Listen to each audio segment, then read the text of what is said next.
부사, 상당, 어구에 관한 개념으로 들어가도록 하겠습니다. 자, 부사의 의미를 가지고 상당, 같은 역할을 하는 어구, 단어나 단어들, 문장을 뜻한다. 이것이 바로 부사, 상당, 어구의 개념이 되겠죠? 정리 들어가겠습니다. 원래는 부사가 아닌데 부사의 역할을 하는 단어 또는 단어들, 문장을 뜻한다. 이것이 이제 부사, 상당, 어구에 관한 개념입니다. 자, 예를 한번 들어보도록 하겠습니다. 아래 예문 보이시죠? 저희 귀여운 친구가 대신 읽어드릴 겁니다. I bought a book yesterday. 자, 색깔에 주목을 좀 해주십시오. 이 색깔 속에 검은색과 빨간색의 단어들로 구성되어 있는 문장이죠. 여기서 book 뒤에 있는 단어 yesterday를 제가 생략을 했다고 생각을 해보시겠습니다. 말이 잘 됩니다. 그렇죠? 다음. 이때 이 yesterday라는 단어는 이건 단어죠. 단어 한 개를 뜻하고 있습니다. 자, 두 번째 문장 보시겠습니다. At the bookstore. 자, 또 귀여운 친구가 저 대신 읽어주겠네요. I bought a book at the bookstore. 자, 됐습니까? 자, 들으셨죠? I bought a book 까지 여기서 마침표를 찍어도 아무런 문제가 없습니다. 자, 그렇지만 at the bookstore 요 부분에 빨간 단어들이 세 개의 단어가 있죠. 요거 생략해도 아무런 문제가 없죠. 그래서 이거를 단어들이라고 합니다. 전치사, 관사, 명사 세 개의 단어들이 합쳐져 있는 거죠. 당연히 단어들일 수밖에 없는 겁니다. 다음. I bought a book because I wanted to give you something special. 자, 이번에는 너무나 긴 문장으로 나와 있습니다. 자, 그래서 이 부분은 문장의 모습을 갖고 있잖아요. 자, 그러면 왼쪽에는 똑같은 문장의 구성 요소로 이루어져 있습니다. I bought a book, I bought a book. 이 문장이 그대로 있는데 오른쪽에 빨간 부분만 달라졌거든요. 첫 번째는 yesterday라는 단어 한 개, 두 번째는 at the bookstore라는 단어 세 개, 맨 마지막 세 번째는 because서부터 special까지 끝나는 완전한 문장. 이렇게 단어들, 문장의 형태를 띠고 있으면서 그 원래의 품사적 성질과는 상관없이 부사의 역할을 하고 있다라는 겁니다. 그래서 이 친구들이 전부 부사, 상당, 어구라는 역할을 하고 있다는 뜻이에요. 자, 그럼 도대체 부사, 상당, 어구의 역할, 부사의 역할이 뭐냐? 자, 첫 번째 yesterday는 뭐죠? 시간의 의미를 만들고 있고요. at the bookstore 요 두 번째 녀석은 장소의 의미를 의미해주고 있고요. 세 번째는 한번 맞춰보시겠습니까? 아실 것 같은데요. 충분히. 뭘까요? 자, 제가 3초 드릴게요. 마음속으로 한번 떠올려 보십시오. 바로 하나, 둘, 셋, 원인이에요. 그래서 이 because 절을 우리가 뭐라고 부르냐면 원인, 부사절 이렇게 부르게 됩니다. 그리고 두 번째는요. at the bookstore 하는 요 녀석은 전치사로 시작하고 있잖아요. 그래서 영어에서는 전치사 구 이렇게 불러주게 됩니다. 또는 이름이 좀 많아요. 항상 전치사 뒤에는 명사라는 단어 하나만 주인공이 돼야 되거든요. 몇 단어가 오든 상관없는데. 자, 그런데 지금 보시면 at the bookstore 할 때 누가 주인공이죠? at 뒤에 bookstore가 주인공이잖아요. 이게 명사거든요. 그래서 이거 봐라. 전치사 뒤에는 항상 명사가 오네. 그러면 이거를 뭐라고 이름을 또 불러줄 수 있을까 생각해 보니까 이거를 우리는 전명구 이렇게 불러주게 되거든요. 그런데 또 의미를 살펴보니까 문장에 없어도 되는데 이게 장소의 역할을 한다? 그래서 부사구 이렇게 불러주게 됩니다. 참 이름이 많아요. 그렇죠? 제가 요거 써드릴 테니까 기록 좀 해놔주세요. 자, at the bookstore를 자 뭐라고 한다고요? 전치사로 시작하니까 전치사 구 뒤에 단어나 단어들이 오면 전치사하고 합치면 이미 벌써 단어들이 돼버리잖아요. 그거를 구라고 하고요.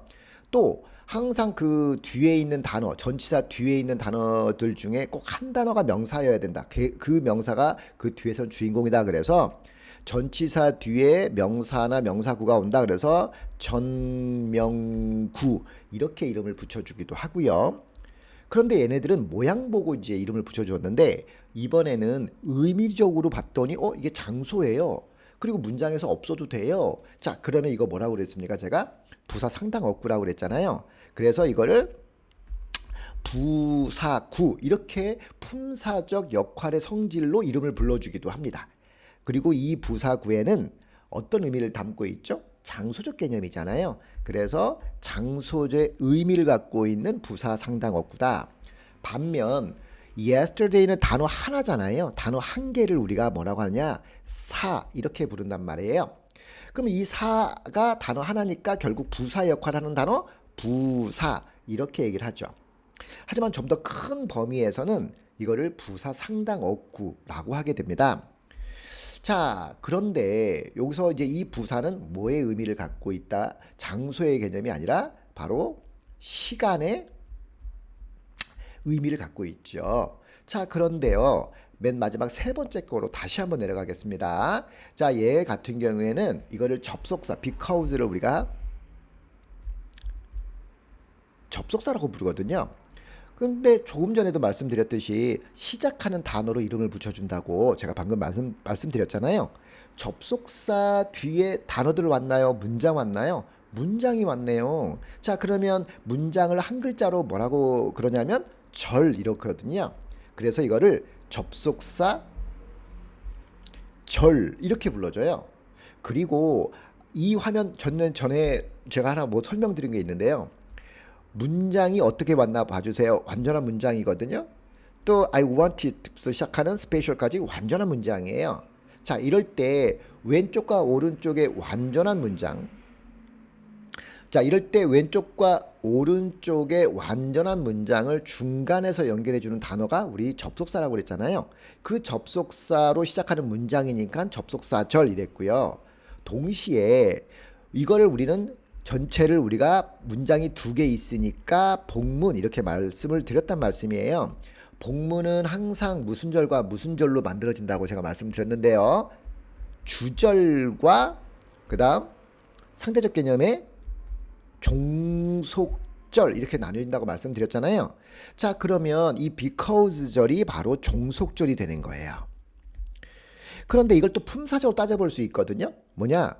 원인이란 말이에요. 뭐뭐 때문에라는 나중에 이제 부사 상당 어구를 배우시면 이게 쉽게 이해가 되실 거예요. 근데 지금은 따라만 와주세요. 그래서 이거를 부사절 이렇게 얘기를 하게 되고 얘는 원인의 의미를 담고 있는 바로 그런 문장이다. 그래서 원인 부사절 이렇게 얘기를 하게 되는 거예요. 자, 여기까지 이해되셨죠? 자, 그러면 화면을 좀 제가 지우고 다음 설명으로 계속 가보겠습니다. 자, 다음 문장 하나 보시겠습니다. 자, 갑자기 화살표가 보이기 시작을 하죠. 부사 상당 어구를 분명하게 확인시켜 드리고 싶어서 그래요. 자, 왼쪽 문장 보세요. Yesterday was beautiful. 짠! 자, 뭐라고 나왔는지 한번 보시겠습니다. 자, 여기서도 오른쪽에 빨간색의 yesterday가 있었는데 여기서도 yesterday가 보여요.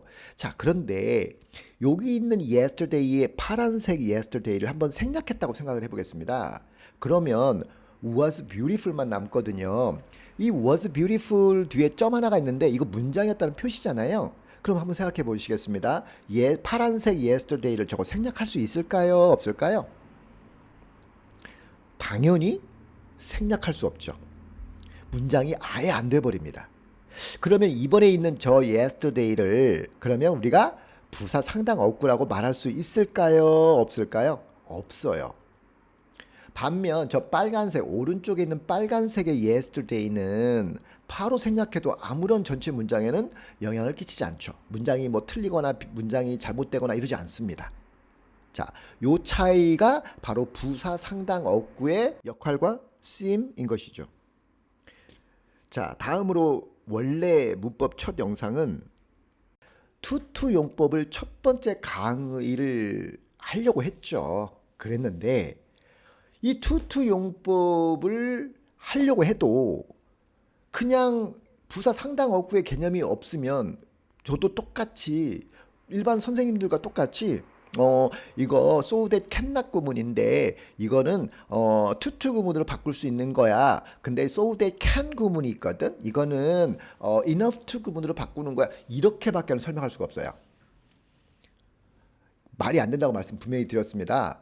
그러니까 to 구문을 완벽히 평생 동안 한 번 배워서 영원히 자기 것이 되기 위해서는 이 부사 상당 어구를 안 배우고서는 이게 말이 안 되거든요.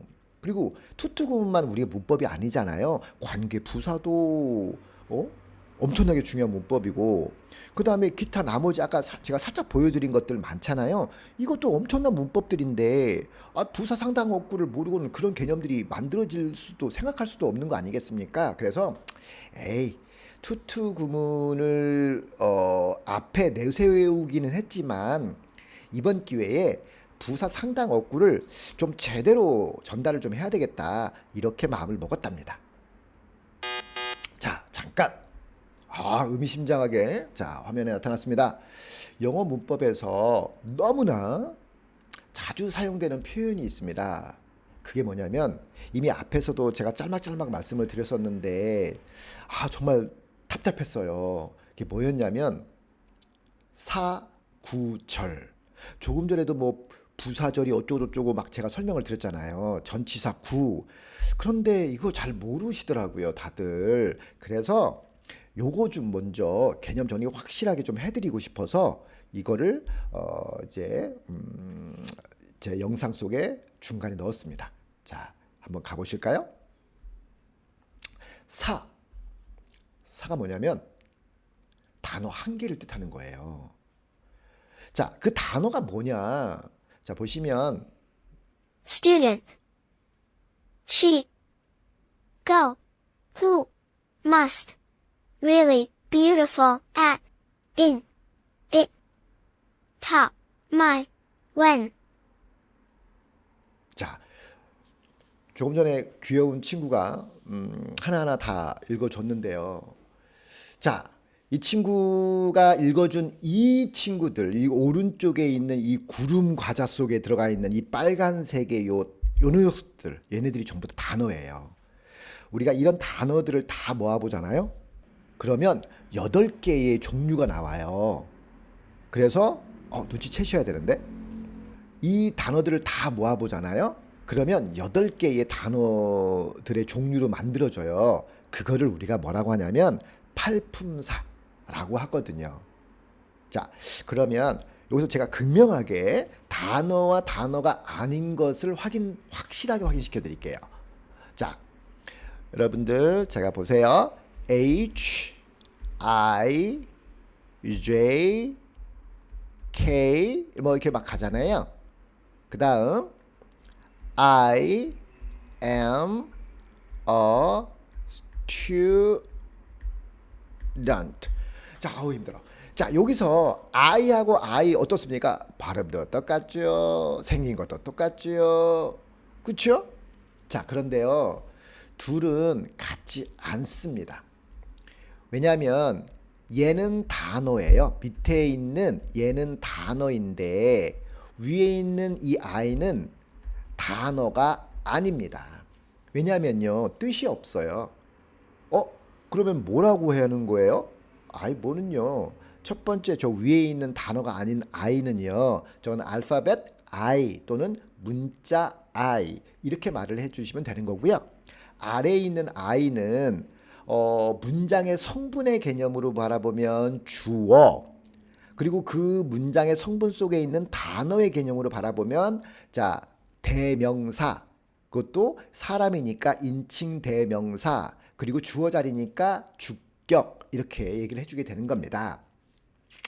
그래서 생긴 게 똑같다라고 해도 이게 단어일 수도 있고 단어가 아닐 수도 있어요. 이해되시죠? 단어란 바로 이런 겁니다.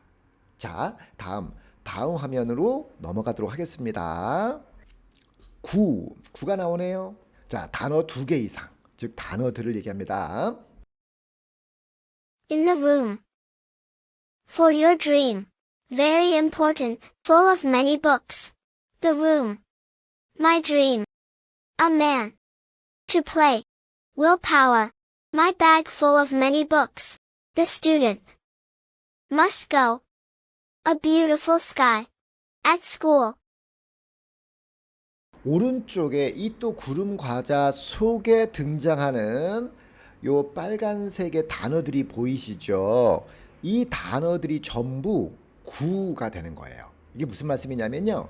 저 구름 과자 속에 들어가 있는 단어와 단어들은 서로 의미를 분리시킬 수 없어요. 나의 꿈, 아름다운 하늘, 그 다음에 너의 꿈을 위해 가야만 해, must go, 뭐 이런 것들 있잖아요. at school, 학교에서 이런 느낌. 자, 이렇게 분리가 될 수 없는 단어들, 항상 저렇게 모여서 움직여야 되는 단어들을 우리는 구, 이렇게 불러줘요. 자, 그런데 또 재미나는 게 있습니다. 무슨 말씀이냐면요. 이 단어들 중에는 주인공이 꼭 한 단어씩 있어야 돼요. 그래서 단어들 중에 가장 핵심이 되는 단어를 그 단어의 품사를 가지고 만약에 핵심이 되는 단어가 명사였다. 근데 단어가 여러 개 모여 있는 애들이다. 그러면 뭐라고 부르냐면 명사의 성질을 갖고 있는 단어들이다. 그래서 명사구. 그러면 이번에는요. 단어들이 있는데 예를 들어 형용사인 단어가 주인공이에요. 그러면 우리는 걔를 형용사의 성질을 갖고 있는 단어들. 그래서 형용사구. 이번에는 단어들이 있는데 부사가 주인공인 거예요. 그러면 걔를 우리는 부사구 이렇게 불러줘요. 이건 나중에 차차 요런 부분만 따로 할 때 다시 한번 확인시켜 드릴게요. 자, 다음. 이번에는 절이네요. 그쵸? 자, 절이 뭐냐? 바로 문장을 뜻하는 거예요. 그래서 문장 우리 많이 들어보셨잖아요. I love you. He gave me a book. Because I can't play tennis. Noun which I will give you. He told me that. I can do it. Can you show me?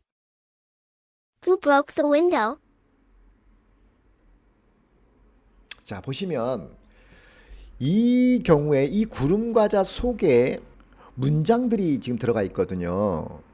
문장들이 들어가 있는데 이 속에서는 평서문, 의문문, 명령문, 감탄문 이런 식의 문장의 종류를 나누는 네 개의 가지의 그 방법이 있는가 하면요. 품사의 성질로 따져보는 절도 있답니다. 그래서 명사의 성질을 갖고 있는 문장은 명사절, 형용사의 성질을 갖고 있는 문장은 형용사절, 그 다음 아까도 잠깐 보셨습니다만 부사의 성질을 갖고 있는 문장은 부사절, 이렇게 품사의 성분으로도 문장을 불러주고 판단할 수 있고요. 그 다음 우리가 뭐 기능적인 역할인데요. 뭐 관계사로 시작한 뒤에 문장이 온다 그러면 관계사절, 접속사 뒤에 문장이 온다 그러면 접속사절, 이런 식으로 이름을 불러주는 것도 있답니다. 그래서 우리가 흔히 절 이렇게 그냥 쉽게 얘기를 하지만 절은 문장이란 뜻이고 그 문장을 어떤 측면에서 바라보느냐에 따라서 그 이름들을 불러주는 이렇게 그룹이 서로 각기 다르게 생긴다. 존재하게 된다. 이것도 차근차근히 계속 설명을 해 나가도록 하겠습니다. 앞으로 시간들 많겠죠? 저는 한 200강의 찍을 생각을 하고 있으니까 아마 그 사이사이 전에 다 설명이 들어가게 될 겁니다. 자, 이번에는 부사 상당 어구의 투투구문을 배우려고 하는데 아주 사전 정보가 많이 필요하다는 걸 벌써 느끼셨을 거예요. 자, 그러면 우리가 부사 상당 어구의 투투구문을 가기 전에, 즉 오른쪽의 문법의 길로 가기 전에 여러분들에게 부사 상당 어구를 알면 무엇이 좋은가에 대해서 직접 눈으로 확인 좀 시켜드리고 싶어서요. 우선 부사 상당 어구라는 이런 거죠.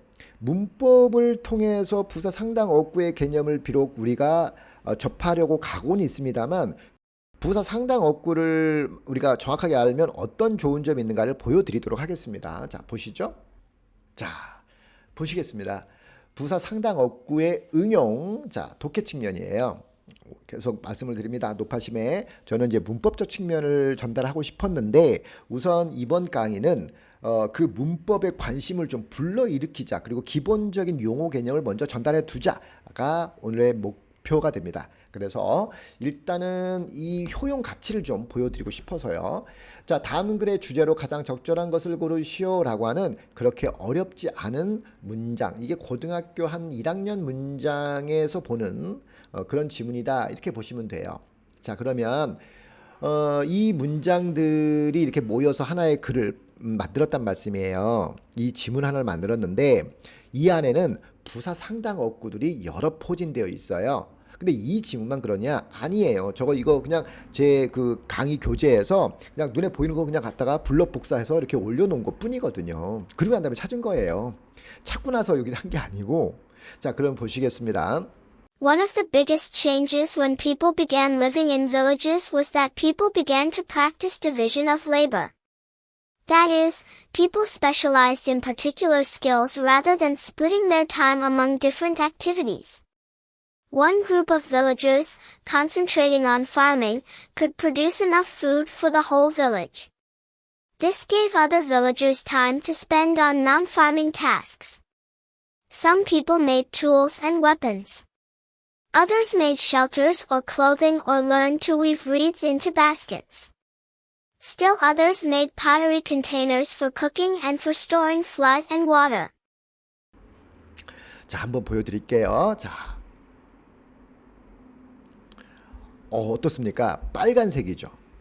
이 빨간색들이 전부 부사 상당 어구예요. 자, 엄청나지 않습니까? 자, 확인시켜 드려 볼까요? 자, 엄청난 양이죠. 제가 얘네들을 삭제 한번 시켜볼게요. 어떻습니까? 많은 부분이 사라지니까 거의 한 절반 딱 사라졌죠. 근데 더 놀라운 사실 하나 말씀드려볼까요? 여기서 부사 상당 어구 말고요, 생략할 수 있는 것들이 좀 더 있답니다. 그렇게 많지는 않았는데 이제 부사 상당 어구를 다 빼버렸기 때문에 많지는 않는데 여기서도 또 생략할 수 있는 게 있어요. 자, 그렇지만 오늘 우리는 그것까지 가는 건 좀 자제하고, 자, 일단 부사 상당 어구에게 맞춰놨습니다.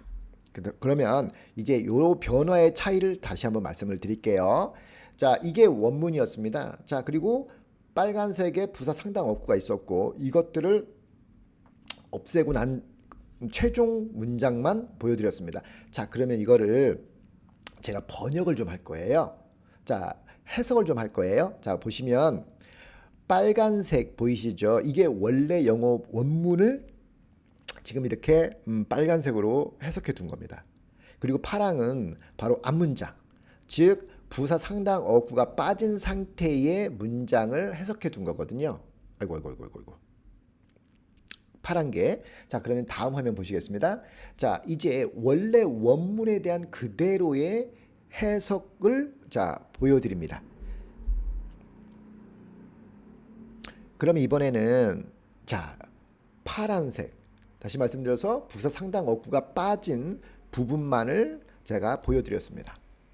자, 그러면 제가 이 지문을 보시겠습니다. 요 문제를 푸셔야 되는 거예요. 다음 글의 주제로 가장 적절한 것을 고르시오. 농촌의 변화, 직업의 분화, 기술의 발달, 잠재력의 발굴, 공동체의 형성. 이걸 고르라는 거예요. 고르라는 겁니다, 지금. 자, 그러면 다시 앞 화면으로 넘어가도록 하겠습니다. 자, 가장 큰 변화 중 하나는 사람들이 분업을 실천하기 시작했다는 것입니다. 사람들은 전문화했습니다. 한 무리의 마을 사람들은 충분한 음식을 생산할 수 있었습니다. 이것은 다른 마을 사람들에게 시간을 주었습니다. 어떤 사람들은 도구와 무기를 만들었습니다. 다른 사람들은 피난처와 옷을 만들거나 갈대를 짜는 법을 배웠습니다. 다른 사람들은 도자기 용기를 만들었습니다. 이거 다 읽으려니까 힘드네요. 자, 어쨌든 이랬더니, 자, 답은 몇 번일까요? 1번 농촌의 변화, 2번 직업의 분화, 3번 기술의 발달, 4번 잠재력의 발굴, 5번 공동체 형성. 정답은 바로 2번이 됩니다. 자, 2번을 찾는 데에 있어서 사실 그렇게 부족한 정보였다고 생각되지 않습니다. 즉, 다시 말씀드리면 무슨 말씀이냐면 이런 거죠. 이만큼의 정보를 가지고 필요한 정보의 최종적 결정을 내리는 데는 아무런 지장이 없다라는 것입니다. 그 이야기는 우리가 속독의 측면에서 이 부사 상당 어구를 잘 이해하고 있는 것만으로도 독해의 속도와 정확도가 대단히 높아질 수 있다라는 뜻이 되는 거죠. 즉 부사 상당 어구를 빼고도 정답이 나오고, 그렇다는 얘기는 그만큼의 읽는 속도가 빨라졌다는 얘기인데, 더불어 만약 부사 상당 어구의 의미까지 알아버린다면 정답률은 더 높아진다는 말씀이 되는 거죠. 이해되시겠습니까? 자, 그러면 이제 우리는 이제 하나를 확실하게 결정하게 되었습니다. 부사 상당 어구를 배우자. 그래서 투투 구문뿐만 아니라 나머지 뭐 분사 구문이라든가 소우대 구문이라든가 또 관계 부사라든가 의문 부사라든가 기타 이런 것들을 내가 배우는데 정말 도움이 되겠구나 라는 생각이 드셨으면 좋겠습니다. 자, 그런데 영상이 많이 길어졌어요. 그래서 투투 구문으로 바로 들어갈 수는 없거든요.